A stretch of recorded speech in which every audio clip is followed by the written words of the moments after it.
What is happening, everybody? James Hancock here. I'm back to review The Brutalist, which I saw projected in 70mm last night down at the Village East by Angelica. And the good news is the movie is one of the best movie-going experiences to be had in 2024.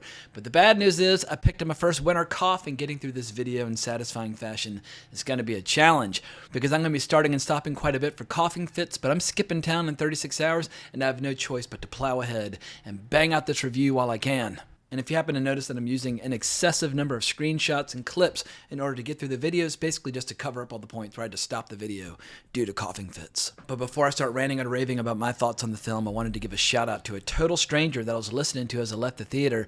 She and her friend were probably in her early 20s, and they were clearly very fired up, and one said to the other, she loved it, would totally watch it again, and had no idea what it was about. Now, that kind of response doesn't necessarily offer any deeper insights into the movie, but I think it sums up how a lot of people are going to feel about this movie, and I'm all for it. The movie's bold and it's a little mysterious, and it doesn't hold the audience's hand, kind of spoon-feeding them any obvious messages throughout the running time. It's also wildly ambitious, reaching for the soaring emotions of a grand epic of the human spirit, while employing a style that's as innovative and as modern as the architecture that's on display in the film.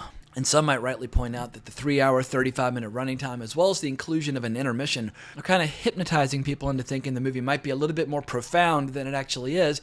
And maybe they have a point. That said, I was completely invested in the movie from start to finish. I barely noticed the running time. And even if the ending and the film's epilogue don't quite stick the landing for me for reasons I'll get to later in the video, for my part, I just felt this overwhelming, powerful sense of relief and excitement throughout the movie, knowing that there are young filmmakers out there like Brady Corbet who think that movies should aspire to greatness, and that there are still companies like A24 who will get behind their visions. But in spite of the film's lofty ambition, it's not some bloated runaway production. This movie was made for only $10 million, but it looks like it was shot for $100 million. And in a move that film history nerds will love, the movie was shot in VistaVision, a format that was introduced way back in 1954 and famously used by directors like John Ford when shooting some of their best movies, like The Searchers. But perhaps I should pause for a second and share some of the vital stats of the movie before going any further, in case anyone out there is totally unfamiliar with the movie. The Brutalist is a 2024 epic historical drama film directed and produced by Brady Corbet from a script he co-wrote with Monica Fastvold, an international co-production between the United States, United Kingdom, and Hungary. It stars Adrien Brody, Felicity Jones, Guy Pearce, Joe Alwyn, Raffi Cassidy, Stacey Martin, Emma Laird, Isaac de Boncale, and Alessandro Nivola. It follows the life of Laszlo Toth, a Hungarian-born Jewish architect who survives the Holocaust and immigrates to the United States, where he struggles to achieve the American dream until a wealthy client changes his life. The film premiered at the 81st Venice International Film Festival on September 1st, 2024, where Corbett was awarded the Silver Lion for Best Direction. It received critical acclaim and was named one of the top films of 2024 by the American Film Institute. It received 7 nominations at the 82nd Golden Globe Awards, including nominations for Brody, Jones, and Pearce in the acting categories and Best Motion Picture Drama. And it is scheduled to be released in the United States by A24 on December 20th, 2024, which happens to be today, as well as in the UK by Universal Pictures and Focus Features on January 24th.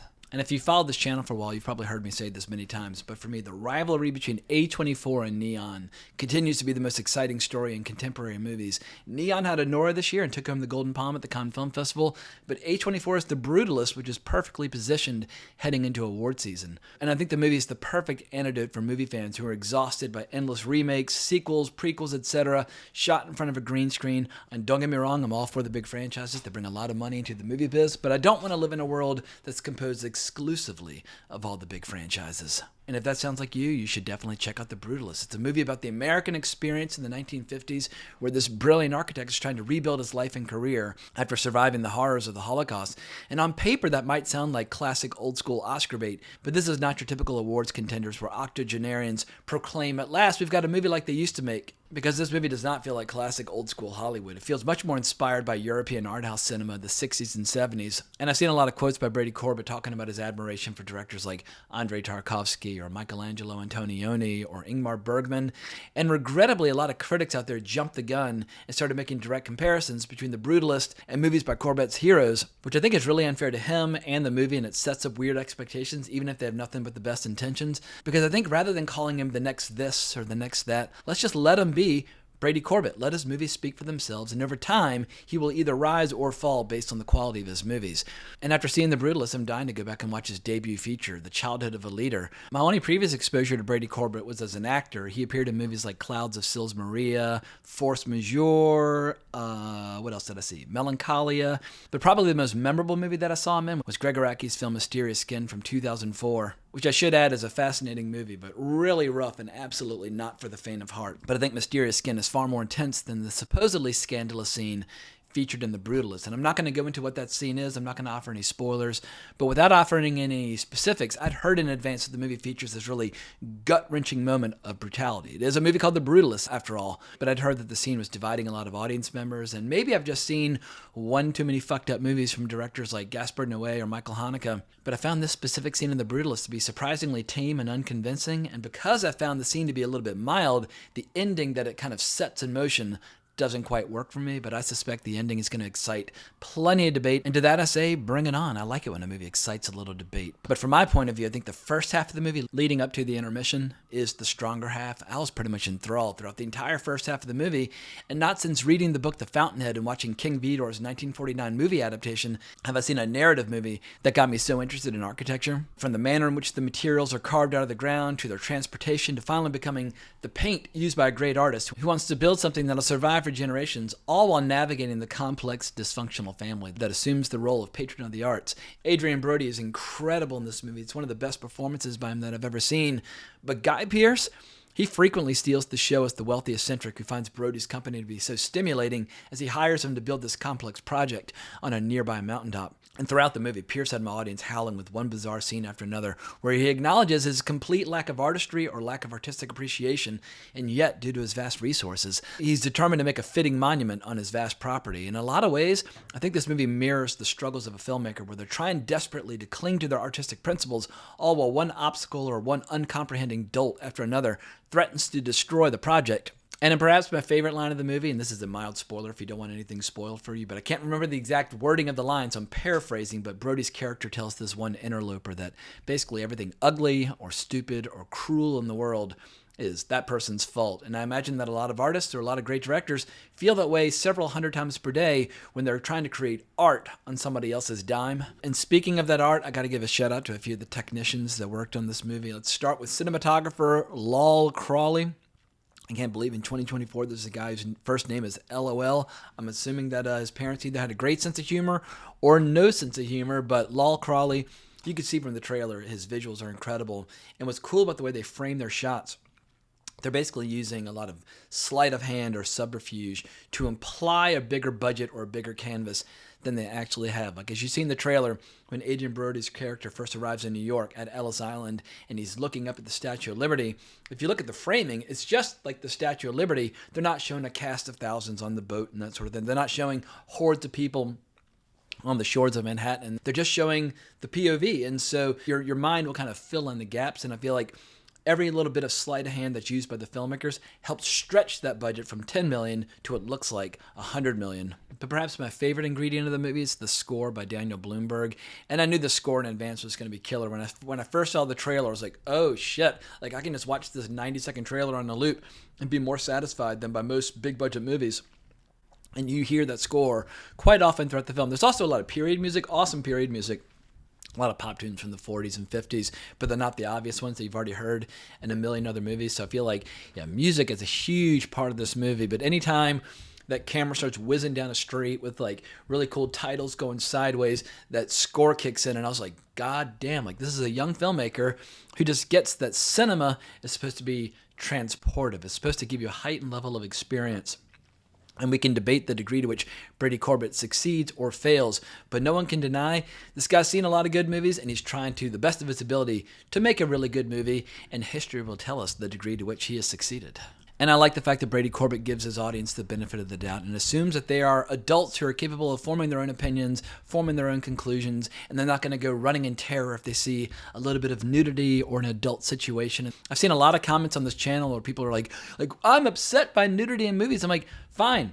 Don't watch movies with nudity, but don't spoil the fun for the rest of us. The rest of us actually do like seeing adults in those situations, consenting adults, all that good stuff, getting weird, getting their freak on, and Brady Corbet, in with both how can I say this without spoilers? Let's just say there's plenty of frank material, plenty of candid content, some of which is meant to be a turn on, some of which absolutely is not. But Brady Corbet, once again, he gives the audience the benefit of the doubt and assumes that the audience can handle a really strong drink. And this movie is a really strong drink. I mean, most of the characters in this movie have very deep character flaws where they are, well, they're all fucked up for a variety of reasons, whether that's through the substances they put into their bodies or the way they treat other people. Maybe the only person who's kind of genuinely kind in this movie, although she has some flaws as well, would be the character played by Felicity Jones. And I think my biggest lingering impression of her was probably in Rogue One, A Star Wars Story, but this movie is much more her speed and definitely does a better job of playing to her strengths. So this is definitely one of the few movies of 2024 where I feel like multiple viewings would be advantageous in trying to figure out like where does one truly land when it comes to the degree to which you wish to praise it. I think some people are going to fall prey to perhaps overpraising it, and I think some people are going to kind of react against the hype and just try to shit all over it. Like, the internet's a strange, weird, wonderful place at times, but I encourage everybody just to see it and make up their own mind. Once again, I just love the fact that A24 is getting behind these movies. Otherwise, we would live in a world of Disney and Warner Brothers and Universal, and that would be a very grim, depressing world. And A24, it's not their only movie this week. I also saw Baby Girl on Wednesday, but due to getting sick, I haven't had the energy or the time or the oxygen to offer a review for that as well. But I'll definitely be getting to both Baby Girl as well as The Brutalist when I do my top 10 video for the year, because now that I've seen every single movie that I want to see for 2024, when I get back from the holiday,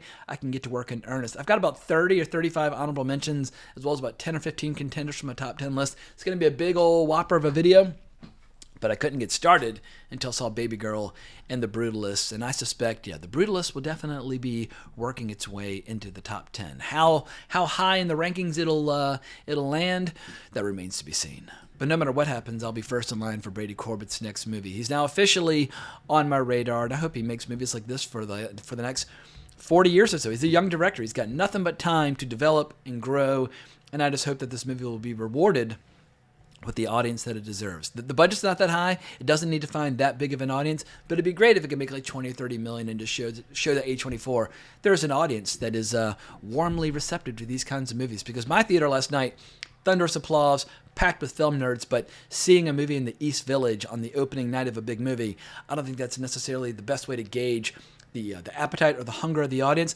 Let's see how well The Brutalist plays in like an Alamo Draft House in like Charlottesville, Virginia, where I went to school, where there's definitely moviegoers, but not as many as you might find in New York. So whether or not The Brutalist will have a crossover appeal, that remains to be seen. But it's time for me to stop this video because I can't breathe, I can't talk, I'm ready to edit this fucker, post it, and take a goddamn nap. So hope you enjoyed my comments. If so, please consider liking the video, subscribing to the channel, hitting that notification bell, and leaving a comment down below.